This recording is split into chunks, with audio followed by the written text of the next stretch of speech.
안녕하세요. 바가바드 기타 원전 강입니다.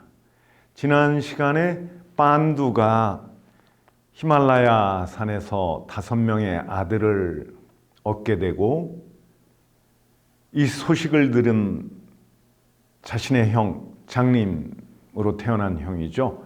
드리따라스트라가 본인 역시 아들을 가지기를 소망했다는 이야기까지 아마 말씀을 올린 것 같습니다. 이 드리따라스트라가 자신의 아내와 굉장히 훌륭한 부인을 둔 여인입니다. 이 드리따라스트라의 아내는 결혼을 한 다음에 자신의 남편이 장님이기 때문에 자신 역시 온전한 눈으로 세상을 보는 것은 합당치 않다라고 생각하고 눈에 붕대를 감고 자신의 남편과 마찬가지로 장님의 상태로 세상을 살아나간 그러한 여인입니다.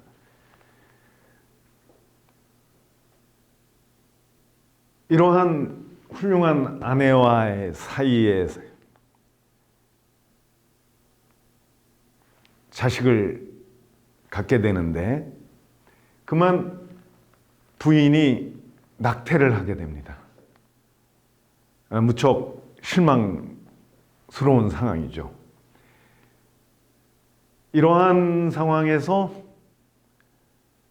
베다브야사가 왕궁으로 오게 되는데 베다브야사가 낙태한 태아를 나누어서 항아리에 산스크리트로 그리따라고 하는 우유기름을 넣고 오늘날 생각하면 일종의 인큐베이터라고 보시면 좋을 겁니다.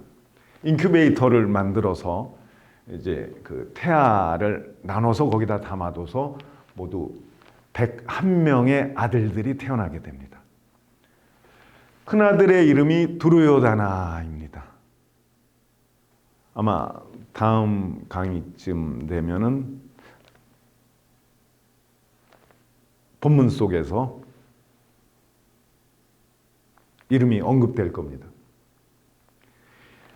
두르요다나를 비롯한 101명의 아들들이 하스티나프라 왕궁에서 성장을 하게 되고 빤두는 5명의 아들을 얻은 다음에 어느 봄을 인도 신화에서는 사랑의 신의 신화라고 합니다.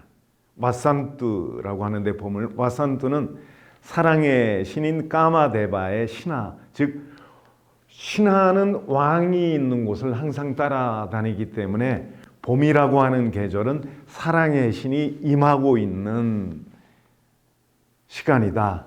이렇게 이해하시면 좋습니다. 어느 봄날 자신의 둘째 아내인 마드리와 사랑을 나누다 사슴의 저주에 의해서 세상을 떠나가게 됩니다. 그러자 히말라야에 있는 선인들이 꾼띠와 마드리는 자신의 남편을 화장하는 장작불 속으로 들어가서 이 세상을 함께 떠나게 됩니다.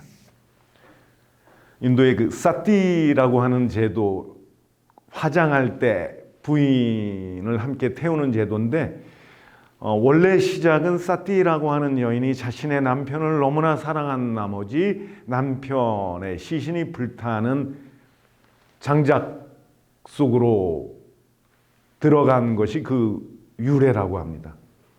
바로 사띠를 하게 되는 거죠, 마드리가. 그래서 꾼띠와 5명의 아들만이 남게 되는데 히말라야의 선인들이 이들을 데리고 하스티나프라 왕궁으로 오게 됩니다. 왕궁으로 올 때 백성들이 빤두의 5명의 아들을 보고는 말하기를 우리의 왕인 판두는 사슴의 저주에 의해서 아들을 낳을 수 없는데 어떻게 해서 저 5명의 소년들이 판두의 아들들이란 말인가? 라고 웅성거립니다. 그때 하늘에서 아카샤 하늘의 와니 소리라고 합니다. 하늘의 소리가 들려옵니다. 이들은 진정 판두의 아들들이니라. 이러한 하늘의 신성한 소리를 듣고 백성들이 판두의 아들로 맞아들였다고 합니다. 이 5명의 판두의 아들들과 드리타라스트라의 101명의 아들들은 성장하면서부터 서로 사이가 좋지 않았습니다. 늘 다투고 적대적인 관계에 있었습니다. 왕권이 달려있기 때문이죠. 이들 즉 106명 가운데 누군가 한 명이 왕이 되게 되어 있으니까 사이가 안 좋았습니다. 101명의 이 드리타라스트라의 아들들은 늘 이 판두의 5명의 아들들을 핍박했습니다. 마침내 판두의 5명의 아들들에게 하스티나푸라 왕국의 옛 고토 선조들의 땅을 띄워줘서 이제 독립국을 만들게 하는데 이 독립국이 번성하고 부강한 국가를 이루게 되자 노름이라는 계책을 써서 이 드리타라스트라의 큰아들인 두르요다나가 왕국을 뺏어버리게 됩니다. 그리고는 이 판두의 5명의 아들들을 13년 동안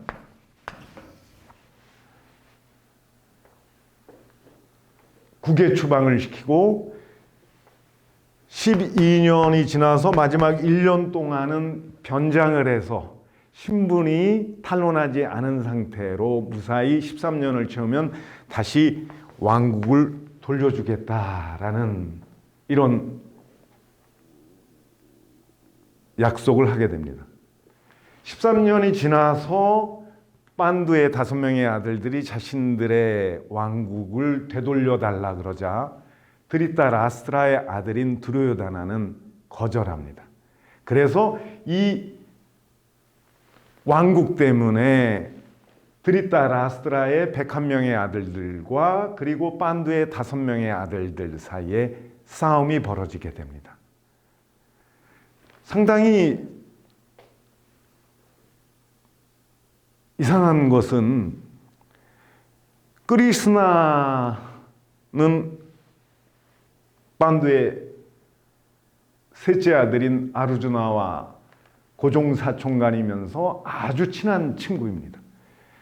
마하바라타를 보면은 같이 잠을 잘 때 아르주나가 크리스나의 배에 발을 올려놓고 잘 정도로 이렇게 허물없이 친한 친구 사이고, 그리고 드리타라스트라의 아들인 두르요다나 역시 크리스나와 친구입니다. 전쟁을 하게 되자 그 전에 이제 상당히 많은 평화 교섭이 있었죠. 모두 다 실패해서 전쟁을 하게 되는데 아르주나도 자신의 친구인 크리스나에게 도움을 청하러 가고 드리타라스트라의 큰아들인 두르요다나 역시 도움을 청하러 갑니다. 양편의 부탁을 받자 크리스나는 말을 합니다. 둘 다 내게 도움을 청했으니 나는 그 어느 편도 거절할 수가 없다. 그러니 선택을 하라. 한 편은 내가 도와줄 것이고 다른 편은 나의 모든 군대가 도와줄 것이다. 나의 군대와 내 자신 가운데 선택하라. 이 말을 듣자 아르주나는 크리스나를 선택합니다. 두르요다나는 어리석게도 크리스나의 군대를 선택하게 됩니다.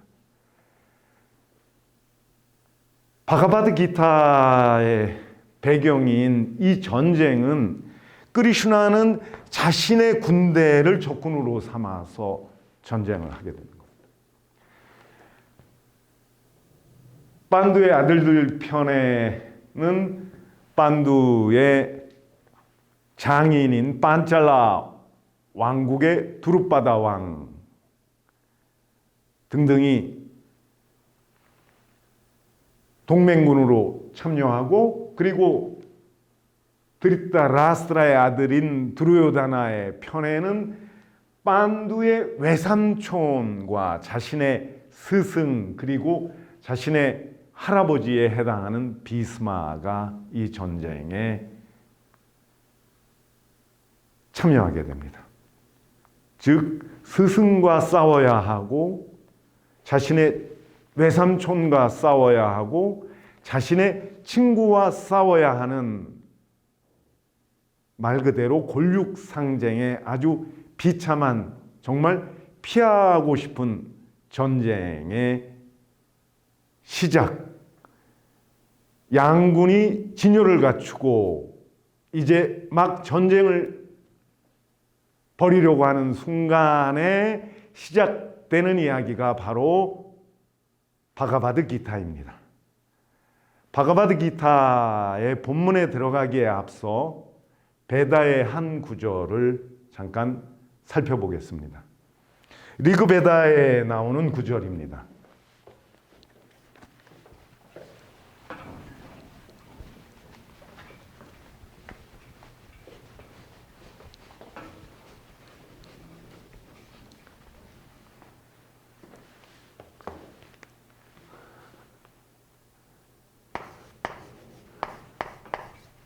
짜뚜바리 왁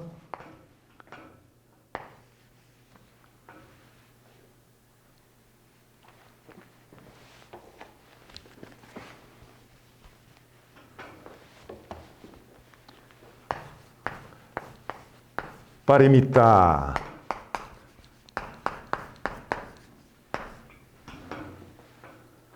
따니 위두루 브라흐마나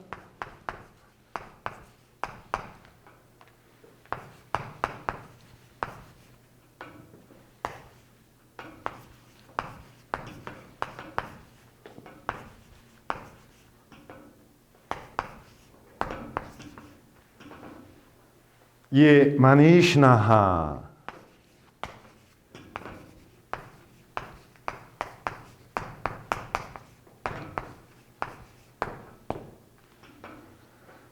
구하뜨리니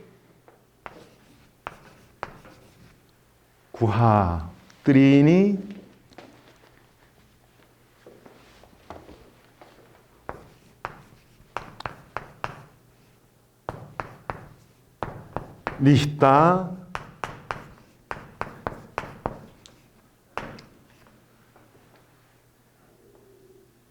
냉가얀띠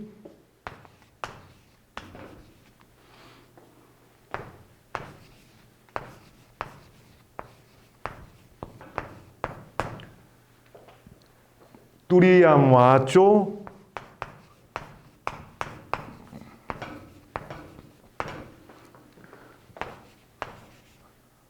와쪼 마누시아 와단티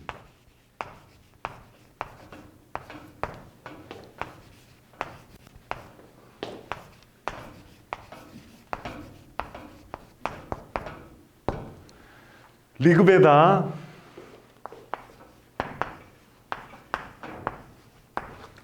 일권 164번째 쑥다 찬가의 54가 아니라 45 45번째 만트라입니다. 리그베다, 베다 가운데 가장 오래되고 중요한 베다입니다. 사마베다는 사실 99% 리그베다와 동일합니다. 리그베다는 신을 제사장으로 불러들이는 제관인 호뜨리와 관련된 것이고, 사마베다는 신을 제사장에 강림시키는 불러들이는 제관인 호뜨리가 신을 제사장에 강림시키면 그 신들을 찬양하는 우드가뜰이라고 하는 제관이 사용하는 베다를 사마베다라고 합니다. 이 사마베다는 99% 리그베다와 동일한데 악보 표시가 되어 있습니다. 말하자면 뭐 1, 4, 7, 3 1을 도고 레미 파 4를 파로 하고 솔라 시도 이런 식으로 하면 이 숫자로 음표를 만들 수가 있는 거죠. 이와 같이 표기가 되어 있습니다. 리그베다에 나오는 구절 보겠습니다. 짜뚜와리 네 개란 뜻입니다. 와 언어로 빠림있다 나누어져 있다. 와 언어는 짜뚜와리 네 개로 빠림있다 나누어져 있다. 딴이 그것들을 그 네 개의 언어들을 위두루 안다. 브라흐마나 베다를 아는 사람들. 베다에서 가장 중요한 주석가를 사야나 아차리아라고 합니다. 사야나 아차리아에 의하면 여기서 브라흐마나는 베다를 아는 지혜로운 자들은, 베다를 아는 브라흐만들은, 그들은 관계대명사입니다. 마니시나하 현명한, 마니시나 현명한 브라흐마나 베다를 아는 지혜로운 자들은 짜뚜와리 네 개로 빠림있다 나누어져 있는 와악 언어인 딴이 그것들을 위두루 안다. 구하 동굴 속에 뜨리니 세 개는 네 개의 언어 가운데 세 개의 언어는 동굴 속에 니히따 감추어져 있고 냉가얀띠 그 세 개의 언어들은 냉가얀띠 드러나지 않는다. 표명되지 않는다. 뚜리얌 네 번째 언어는 와쪼 언어란 뜻입니다. 뚜리얌 네 번째 와쪼 언어는 마누세아 사람들이 와단띠 말한다. 다시 말씀드리면 리그베다의 164번 찬가의 45번 만트라에 따르면 지금 여러분들이 보신 바로 이 구절을 만트라라고 합니다. 만트라는 어근만 생각하다, 명상하다, 뜨라 도구, 명상의 도구, 일종의 불교에서 화두와 같은 역할을 하는 겁니다. 이 만트라에 대해서 깊게 명상하면 브라흐만과의 합일에 이르는 그러한 해탈의 상태에 도달하게 된다. 베다를 공부하는 사람들은 베다 공부의 목적은 해탈이라고 얘기를 합니다. 이 만트라에서 뭐라고 얘기를 하고 있냐면 언어는 네 개로 나누어져 있고 베다를 아는 지혜로운 자들은 이 네 개의 언어를 모두 다 알고 있다. 이 네 개의 언어 가운데 세 개의 언어는 동굴 속에 감춰져 있고 나머지 하나인 네 번째 언어만을 마누세아 사람들은, 일반 사람들은, 베다를 모르는 지혜롭지 않은 평범한 사람들은 말한다. 이렇게 말하고 있습니다. 사야나의 주석에 따르면은 뭐라고 말하고 있냐 하면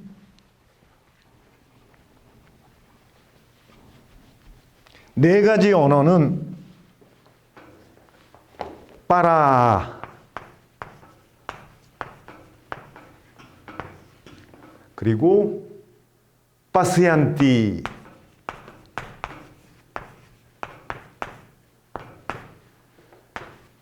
세 번째 마디야마,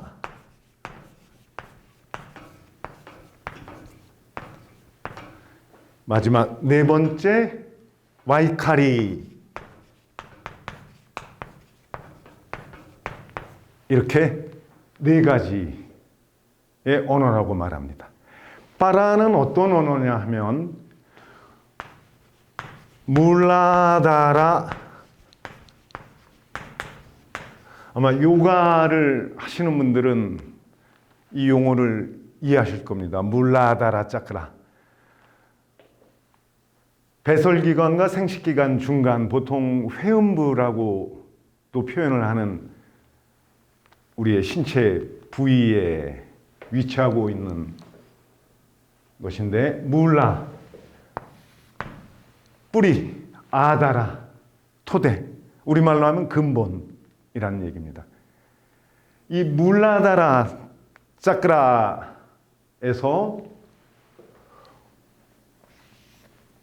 위로 올라오는 나다, 이 나다를 샤브다 브라흐마, 소리인 우주의 본질, 스바라고도 표현합니다. 스바 하면 자신의 것, 자신의 소유물, 바로 소리인 브라흐만, 우주의 본질이 내 자신의 것이다. 내 자신과 다를 바가 없다. 즉 버마일려의 의미를 담고 있는 그러한 낱말로 파악됩니다. 스바라고 하는 샤브다 브라흐마, 소리인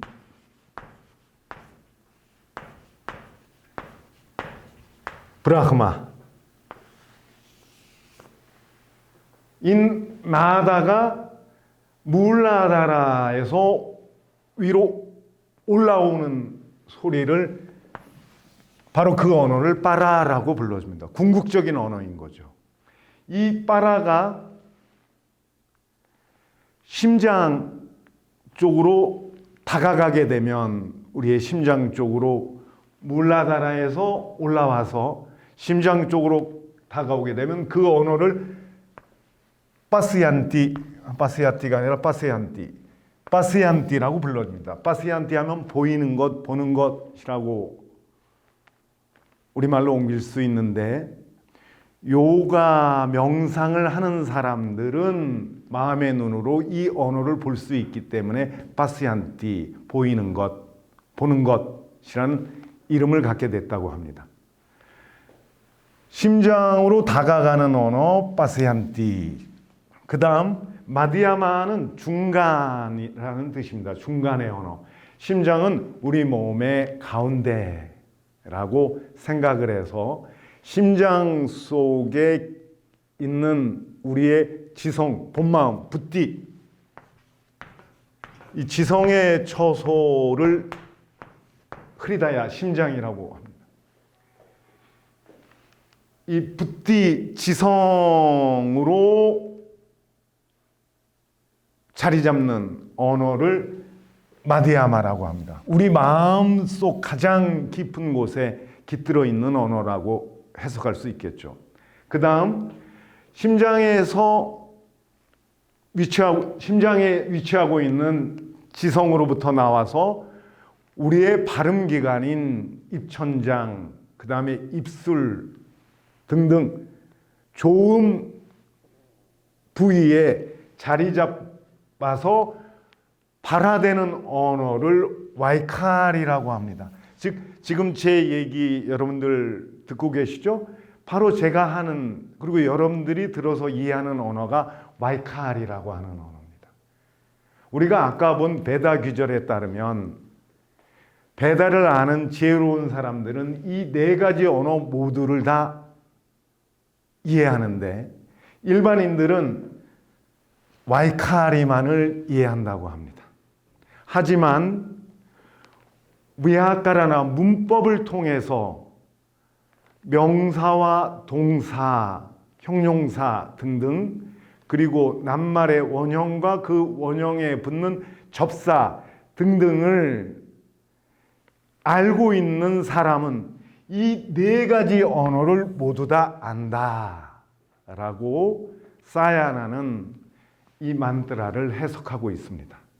제가 왜 이 베다 구절과 네 가지 언어에 대해서 여러분들에게 말씀을 올리냐 하면 우리가 왜 바가바드 기타를 산스크릿 원어로 공부를 해야 하는가 하는 이유 때문입니다.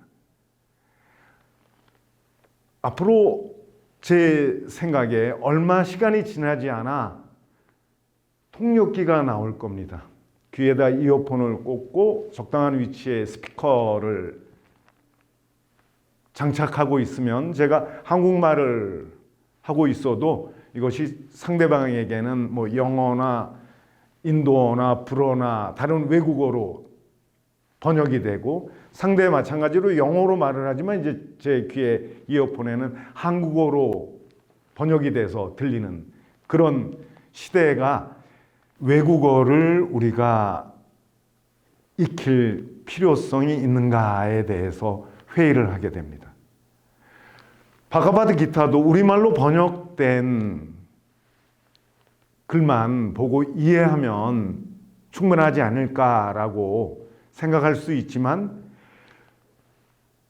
바가바드 기타를 산스크릿으로 우리가 공부해야 되는 이유는 와이카리뿐만이 아니라 마드야마, 우리의 본래 마음, 지성에 깃들어 있는 언어, 그리고 파세안티, 우리의 마음으로 향해 오고 있는 언어, 빠라, 궁극적인 언어, 이 모두를 이해하기 위해서는 원어를 통해서 그리고 산스크릿의 문법을 통한 해석을 거쳐서 바가바드 기타에 우리가 가까이 다가가는 길 외에는 없다는 생각입니다. 바로 이런 이유로 산스크릿 원어 강의를 통해 바가바드 기타를 제가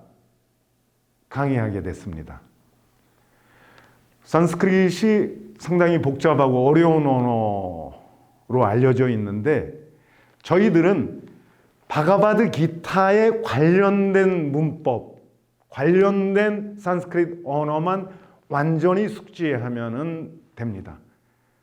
천천히 강의를 따라오시고 잘 이해가 안 되시는 부분은 이렇게 반복해서 들으시면 어느 순간에 여러분들이 저와 함께 바가바드 기타를 원어를 통해서 이해하고 있다는 그런 느낌이 드실 날이 올 겁니다. 네, 다음 강의부터는 이제 바가바드 기타 제1장 1절부터 들어가겠습니다. 지난번에 말씀드린 것처럼 바가바드 기타 본문에서는 데바나가리 산스크릿을 표기하는 인도 문자를 제가 알파벳 대신에 사용한다고 아마 지난번 강의에서 말씀드린 것으로 기억되는데 다시 한번 말씀드리면은 인도 연구소를 유튜브에서 검색하시면 이동원 교수님의 데바나가리 인도 문자 자음과 모음 그리고 자음과 모음의 결합에 대해서 아주 상세하게 한 2시간 정도에 걸쳐서 진행되는 강의가 있을 겁니다. 그 강의를 들으시면 그다지 힘들이지 않고 데바나가리 문자로 제가 강의를 진행하는 바가바드 기타를 함께 공부하실 수 있을 겁니다. 감사합니다.